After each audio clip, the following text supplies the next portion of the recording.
Hola, buenas tardes, qué gusto en volverles a saludar.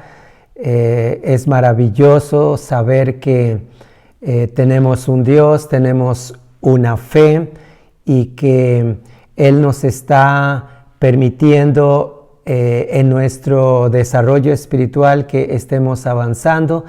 Hoy te estaré compartiendo un poco más acerca de lo que Dios nos está enseñando en cuanto al amor, porque recordemos que Dios es amor y solamente nosotros podemos ser instrumentos de amor cuando permitimos que Él esté derramando su amor en nuestros corazones. Así que ponte cómodo, vamos a compartir esta palabra, que sea una palabra que traiga vida a tu corazón. Vamos a ver lo que la palabra nos está enseñando: amarnos unos a otros. Amarnos unos a otros. Esto es algo que debe ser parte de nuestra vida. Tiene que ser el estilo de una vida que estamos aprendiendo. Voy a empezar con una pregunta, porque a continuación voy a leer un versículo que tiene que ver con esto, y la pregunta es: ¿todos somos hijos de Dios? Recuerden que anteriormente habíamos preguntado, ¿todos conocemos a Dios? La respuesta apresurada es sí. Hoy la pregunta es: ¿todos somos hijos de Dios? Yo me imagino cuando nosotros le preguntamos a las personas, incluso esto puede ser algo que ofenda, ¿no? Porque normalmente damos por un hecho que la respuesta es sí. Tal vez digan así de una forma incómoda: entonces, ¿de quién somos hijos? Porque damos por hecho de que todos somos hijos de Dios. Pero veamos qué es lo que dice la Escritura en Primera de Juan, capítulo 3, el versículo 10. Dice: en esto se reconocen los que son hijos de Dios y los que son hijos del diablo. Sé que esta escritura es así fuerte, porque aquí ya nos está diciendo que hay dos clases de hijos. Lo vuelvo a leer, dice: en esto reconocemos, o dice: en esto se reconocen los que son hijos de Dios y los que son hijos del diablo. Entonces ya aquí en cuanto a la pregunta, ¿todos somos hijos de Dios? La respuesta es que hay unos que son hijos de Dios y hay otros que son hijos del diablo. Y esto sé que a veces no lo podemos comprender, porque decimos: a ver, ¿cómo? ¿Es que acaso el diablo engendra hijos? ¿Él tiene una relación y como producto hay hijos? No es así, sino que hay hijos porque lo imitan. Y esto es lo que dice: el que no hace lo que es bueno ni ama a su hermano en la fe no es hijo de Dios. Entonces hay gente que está siguiendo el ejemplo de Dios, quien es amor, y hay gente que está imitando al enemigo. O sea, lo que él es, lo que él hace, les gusta hacer, y por eso Jesús dijo que son, Jesús lo dijo en estas palabras en Juan 8:44, que dice, esto le habló a los judíos. Ellos argumentaban que eran hijos de Abraham, que ya la tenían segura, y entonces Jesús les dice: ustedes son de su padre, el diablo, cuyos deseos quieren cumplir. Desde el principio, este ha sido un asesino. nunca dice la verdad, porque no hay verdad en él. Cuando miente, expresa su propia naturaleza, porque es un mentiroso, es el padre de la mentira. Esto es lo que Jesús está diciendo. Hay gente que le imita y Jesús dice, por lo tanto, ustedes quieren hacer los deseos de Él. En otras palabras, se parecen a Él, por lo tanto, son sus hijos, porque lo están imitando. Bien, pues vamos a ir a nuestra escritura que estaremos viendo que tiene que ver con el amarnos unos a otros. Lo anterior era como la introducción porque vamos a ver, de hecho lo que vimos es que es una característica de los hijos de Dios, pero vamos a verlo, es en Primera de Juan capítulo 3, el versículo 11 al 24. Dice el versículo 11, este es el mensaje que han oído desde el principio, que nos amemos los unos a los otros.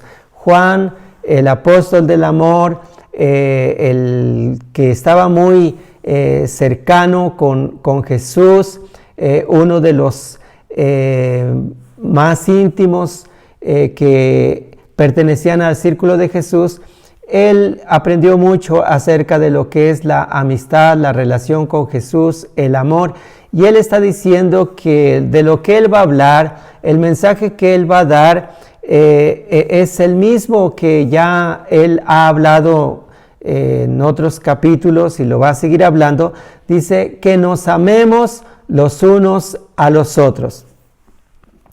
Y bueno, para que él vaya explicando esto, porque nosotros a veces pensamos, bueno, ¿qué es el amor? El amor es un término, el amor es un concepto, y Juan de una forma muy práctica nos va a decir, empieza diciendo el versículo 12, no seamos como Caín. Recordemos que él está hablando del amor, estamos en este primer punto, no seamos como Caín. ¿Quién fue Caín? Caín representa lo opuesto al amor. Lo opuesto al amor es el odio. Y Caín fue uno de los hijos de Adán. La Biblia dice que Adán con Eva tuvieron un hijo. Al primero le llamaron Caín, después vino Abel y crecieron. Uno se dedicó a ser agricultor, estuvo trabajando en el campo. Caín, Abel, él decidió que iba a ser un pastor, cuidar los animalitos. Estas eran sus actividades. Y entonces cuando dice, bueno, pero hablando un poquito más de Caín, llegó el tiempo cuando ya eran grandes y tiempo de cosechar, de dar algo. Lo que hizo Caín fue buscar algunos frutos del campo y traerlos como una ofrenda a Dios. Por otra parte, Abel escogió de lo mejor, de lo primero, de sus ganados, de esas crías, y se los presentó a Dios. Y la palabra dice que esta ofrenda de Abel fue agradable delante de Dios y la de Caín no fue agradable. Esto entonces ya empieza aquí a darse una situación donde Caín se enoja, pero se enojó mucho, tuvo envidia y su semblante cambió, y Dios se dio cuenta de qué es lo que estaba pasando con Caín, así que le habló y le dijo, ¿por qué estás enojado? Entonces Dios le dice, si tú haces las cosas bien, si tú haces lo bueno, te sentirás mejor, pero si continúas haciendo lo malo, y le dice esto, el pecado está lista como una fiera que va a venir sobre ti para a hacerte daño, para destruirte. Entonces lo que pasó aquí es que estamos hablando de Caín como el que representa el odio, aquel que se enojó, no podía disimularlo, se notaba en su rostro. Entonces lo que se le ocurrió al no escuchar la indicación de Dios que corrigiera, porque el pecado estaba a punto de venir y lanzarse contra él y destruirlo, un día le dice a Abel: vamos a hacer un paseo por el campo. Salieron y mientras estaban caminando, en un momento Caín asesinó de una forma violenta a su hermano, y bueno, ahí empezó el primer asesinato. Volviendo a primera de Juan capítulo 3, el versículo 12, dice: no seamos como Caín, que pertenecía al diablo. Ya vimos que Jesús dijo que hay gente que es hijo del diablo, que pertenece al diablo. No seamos como Caín, que pertenecía al diablo y asesinó a su hermano. Y hace una pregunta: ¿por qué lo hizo? Yo creo que todos hemos escuchado de alguien que ha matado a algún familiar, algo muy terrible. Y la pregunta es: ¿por qué lo hizo? Y puede haber muchas explicaciones, como que entró en una crisis o alguna otra razón. Pero la realidad es que la respuesta ante esto, ¿por qué lo hizo?, es lo mismo que la razón por la que lo hizo Caín. Dice: porque todo lo que hacía era malo, y en cambio todo lo que hacía su hermano era bueno. En otras palabras, ¿por qué lo hizo? Porque en su corazón había maldad, porque por naturaleza ya era malo, porque estaba imitando. Vimos aquí que era de parte del maligno. Versículo 13 dice: hermanos en la fe, no se extrañen si la gente pecadora del mundo los odia. ¿Qué pasó con Caín? Odiaba a su hermano Abel. ¿Por qué? Porque Abel hacía cosas buenas, Caín hacía cosas malas. Así que Juan el apóstol está diciendo: atención, hay la probabilidad de que ustedes también sean aborrecidos. Se entiende que nosotros, los hijos de Dios, hacemos cosas buenas que incomodan. Nosotros no le estamos diciendo al mundo que no conoce a Dios: tú eres esto. No los estamos acusando, pero el hecho de tener un estilo de vida totalmente diferente a ellos, esto les incomoda, y la reacción es que ellos van a aborrecernos, van a odiarnos. Versículo siguiente dice: nosotros sabemos que hemos pasado de la muerte a la vida, porque amamos a nuestros hermanos en la fe. Hay un cambio de comportamiento cuando hemos pasado de la muerte a la vida. Hay una evidencia. ¿Cuál es esa evidencia? En que antes había odio en nosotros, pero ahora, cuando tenemos a Jesús, cuando hemos nacido de nuevo, tenemos una nueva vida, empezamos a amar a los hermanos. El que no ama sigue controlado por el reino de la muerte. ¡Qué peligroso! Eso fue lo que le pasó a Caín. Él fue dominado por el pecado, y lo que causó fue muerte, porque él mismo estaba muerto espiritualmente. Todo el que odia a su hermano, en el versículo 15, es un asesino.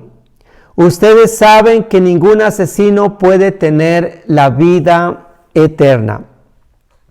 En otra versión dice: Todo el que odia a un hermano en el fondo de su corazón es un asesino, y ustedes saben que ningún asesino tiene la vida eterna.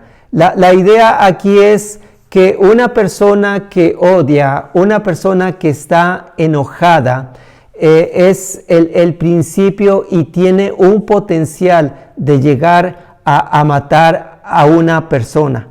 Repito, una persona que odia, una persona enojada, si no decide detenerse, tiene el potencial para llegar a matar a una persona. Es la idea de que como cuando Jesús habló de que hay cosas que no necesariamente se hacen físicamente, pero como dice en esta versión, todo el que odia a un hermano en el fondo de su corazón es un asesino. Es decir, que en su interior, en su corazón, él ya tiene el potencial, él ya lo hizo, él ya solamente espera la oportunidad.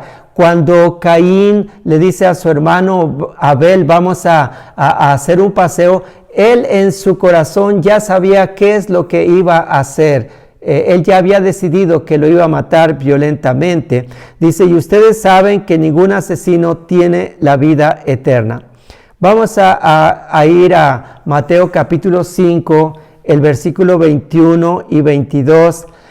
Dice, ustedes han oído que se dijo a sus antepasados, no mates, y todo el que mate quedará sujeto a juicio del tribunal. Jesús está citando uno de los mandamientos, pero luego en el versículo 22 dice, pero yo les digo, es como diciendo, pero yo quiero ir mucho más allá. Dice, pero yo les digo que todo el que se enoje con su hermano será llevado a juicio. Es más, cualquiera que insulte a su hermano será llevado ante el tribunal, y cualquiera que lo maldiga será llevado al fuego del infierno. Lo que Jesús está diciendo, bueno, cuando hay algo en la naturaleza del ser humano, se da un proceso que en este caso está hablando de que primero es un enojo, y después esto lleva a insultar, y después de insultar a maldecir, y es encontrarse en una situación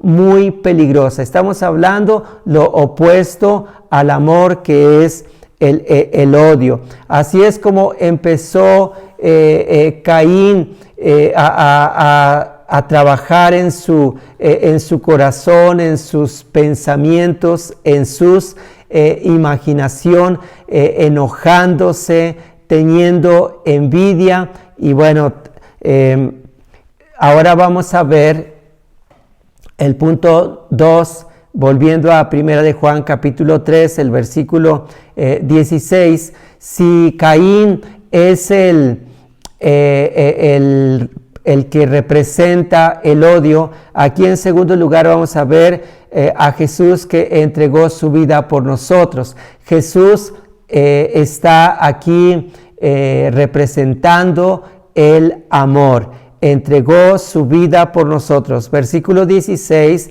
nosotros sabemos lo que es el amor. O sea, el amor es algo que no es meramente un concepto, saber una definición. Juan no les está diciendo, ¿saben qué? Ahora vamos les voy a dar una definición muy técnica de lo que es el amor. Él simplemente viene y nos va a dar un ejemplo bien práctico. Dice, nosotros sabemos lo que es el amor. Juan anduvo con Jesús, vio a Jesús, caminó con Jesús, estuvo con Jesús y dice, nosotros sabemos lo que es el amor, porque Jesucristo entregó su vida por nosotros. Y esto no solamente es como historia, sino Él tuvo un encuentro, una experiencia cuando Él dice, porque Jesucristo entregó su vida por nosotros. Él sabe que Él, Juan, nació de nuevo, experimentó la salvación, recibió la vida abundante. Dice, así también nosotros debemos entregar la vida por nuestros hermanos en la fe. Una de las cosas de ser hijo es que sigues el ejemplo, imitas. Y así como hay gente que está imitando los deseos del maligno, en este caso nos está diciendo, así también nosotros debemos entregar la vida por nuestros hermanos en la fe. ¿Qué es lo que hizo Jesús? Él entregó su vida por nosotros. ¿Por qué? Porque nos amó. Y ahora dice, bueno, una forma en que tú y yo podemos manifestar que amamos a los hermanos en la fe es entonces entregar nuestra vida por ellos. Luego dice en el versículo 17, es probable que alguien que es rico no esté dispuesto a ayudar a su hermano necesitado. Hay la probabilidad, dice, una persona que tiene una buena posición económica, tiene posibilidades de ayudar, pero no ayuda a este hermano necesitado. Entonces hace una pregunta, ¿cómo se puede decir que esta persona conoce el amor de Dios? ¿Cómo se puede decir que esa persona conoce el amor de Dios? No está haciendo nada, no está haciendo nada en beneficio de otra persona. Entonces dice el versículo 18, queridos hijos en la fe, si decimos que amamos, hagámoslo con sinceridad, demostremos con hechos que nuestro amor es verdadero. Esto es lo que nos está enseñando. El amor es algo práctico, es algo que lo hemos experimentado a través de lo que hizo Jesús. Recibimos los beneficios y nosotros también cuando hablamos del amor nos está diciendo no solamente lo digas, sino hazlo. Vamos al punto número 3 donde estaremos viendo los beneficios de amarnos. Beneficios de amarnos. Y uno de ellos es que nos sentimos confiados, nos sentimos bien, entendiendo cómo vivió Caín, él haciendo lo malo, lo incorrecto, pues una persona así se siente, no se siente bien, se siente insegura, haciendo lo bueno. Entonces en este caso nos sentimos bien, nos sentimos confiados. Dice, nosotros sabemos que decimos la verdad, y para decir la verdad de que amamos es que primero permanecemos en la verdad. Dice, nosotros sabemos que decimos la verdad cuando nos sentimos confiados delante de Dios.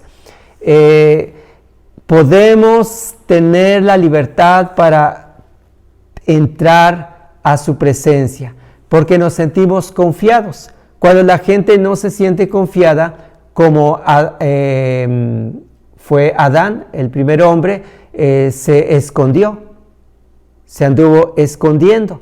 Pero aquí dice, nos sentimos confiados. ¿Confiados en qué sentido?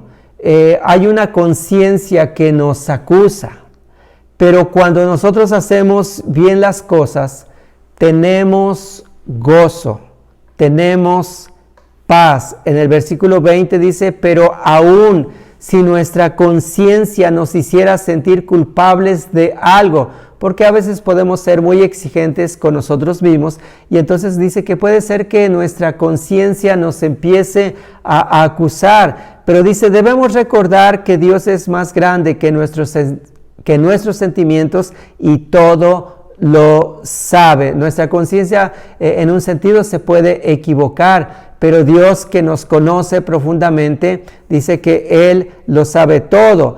Queridos hermanos en la fe, dice el versículo 21, queridos hermanos en la fe, si la conciencia no nos acusa, nuestra confianza en Dios crece. Entonces, uno de los beneficios es que tenemos confianza en Dios, pero esa confianza va creciendo y cada vez podemos sentirnos con mayor confianza delante de Dios, y esto hace que nos lleve a lo siguiente, que es: recibiremos lo que le pidamos. Dice el versículo 22, si obedecemos sus mandamientos y hacemos lo que le agrada, ve lo que viene, dice, recibiremos lo que le pidamos.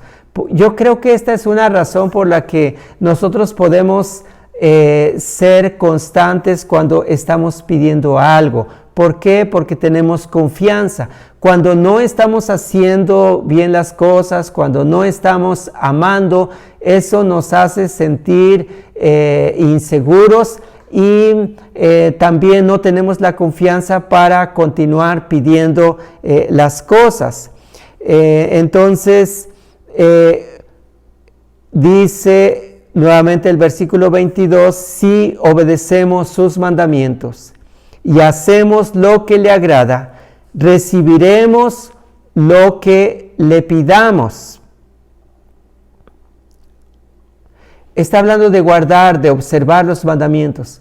Y la pregunta aquí que sería, ¿cuáles mandamientos? ¿O cuántos mandamientos? Realmente cuando pensamos en los mandamientos, el mismo Juan dice que los mandamientos de Dios no son gravosos. Los mandamientos de Dios no son imposibles de obedecerlos. Pero cuando pensamos en los mandamientos podemos pensar en los 10 mandamientos. Y si todavía eso sabemos que se pueden desglosar y que pueden salir una cantidad de mandamientos, decimos, uy, esa es una cantidad enorme, ¿cuándo los voy a cumplir?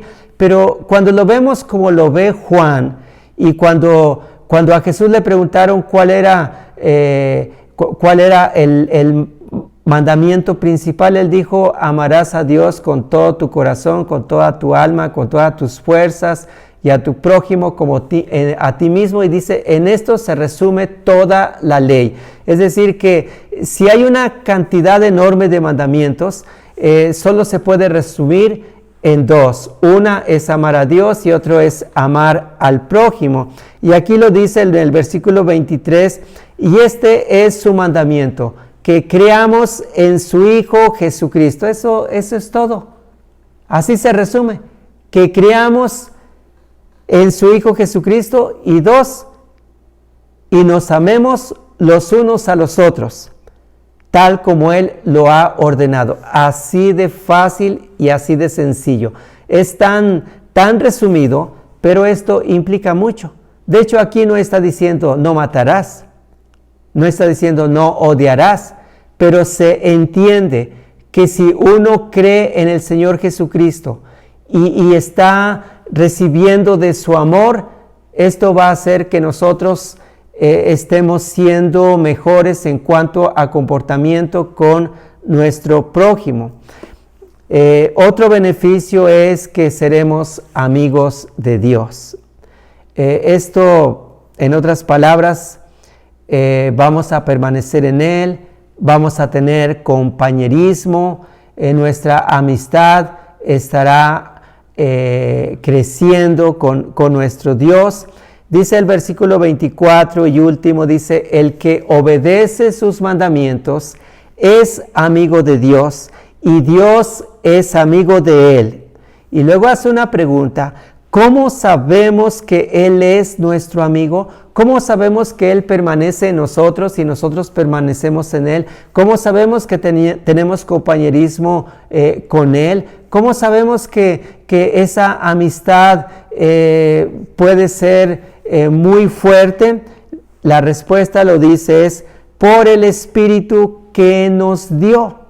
Así como el Espíritu mismo testifica a nuestro espíritu de que somos hijos de Dios, en este caso el Espíritu Santo nos está haciendo que nos sintamos confiados, esa confianza nos lleva a que estemos hablando con Él, estemos pidiendo, y entonces lo que vemos aquí es que seremos amigos de Dios, y esto lo sabemos por medio del Espíritu Santo.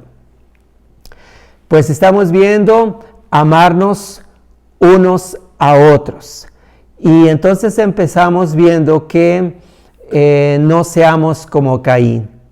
Caín representa el odio, representa que es del maligno, que tiene la naturaleza de Satanás, que pertenece a su reino de muerte, de maldad, de tinieblas. Y más bien nosotros, como lo vimos en segundo lugar, tenemos a Jesús, que representa el amor, y lo que Él hizo es que entregó su vida por nosotros, y nos está diciendo, ustedes imiten a Jesús. Si Él entregó su vida por ustedes, también ustedes entreguen su vida por la de sus hermanos. ¿Cómo? Manifestando amor, interesarte por Él, orar por Él, llamarle, buscarlo. No como Caín, cuando le preguntaron, ¿y dónde está tu hermano? Y él dijo, ¿acaso yo soy cuidador de mi hermano? Él estaba ocultando, pensando que nadie sabía, que nadie lo había visto. Dios lo había visto. Finalmente vimos los beneficios de amarnos. Por supuesto que nos sentimos bien, nos sentimos con esa confianza para acercarnos a Dios, aún para ser persistentes en lo que nosotros necesitamos, y también pues esa amistad con Él está creciendo. Que Dios te bendiga mucho. Sé alguien que tiene la naturaleza de Dios. ¿Cuál es la naturaleza de Dios?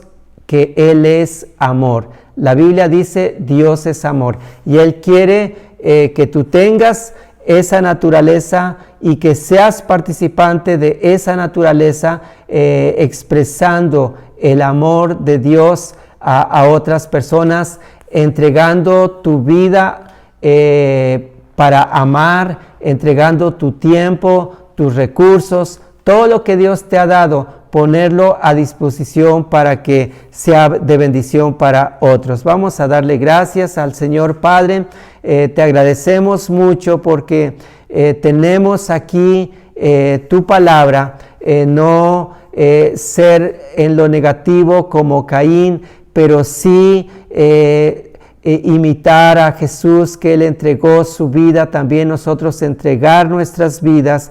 Y gracias, Señor, porque cuando nosotros hacemos esto, recibimos los beneficios de amar, y nosotros podemos sentirnos confiados. En nuestro rostro se estará notando esa confianza, podremos acercarnos y pedir, y estaremos teniendo ese compañerismo, una comunión que estará creciendo contigo. Tú estarás con nosotros y nosotros estaremos contigo. Te damos gracias por esta palabra, y que esta palabra esté habitando en nuestros corazones. Te decimos gracias en el nombre del Señor Jesucristo. Amén.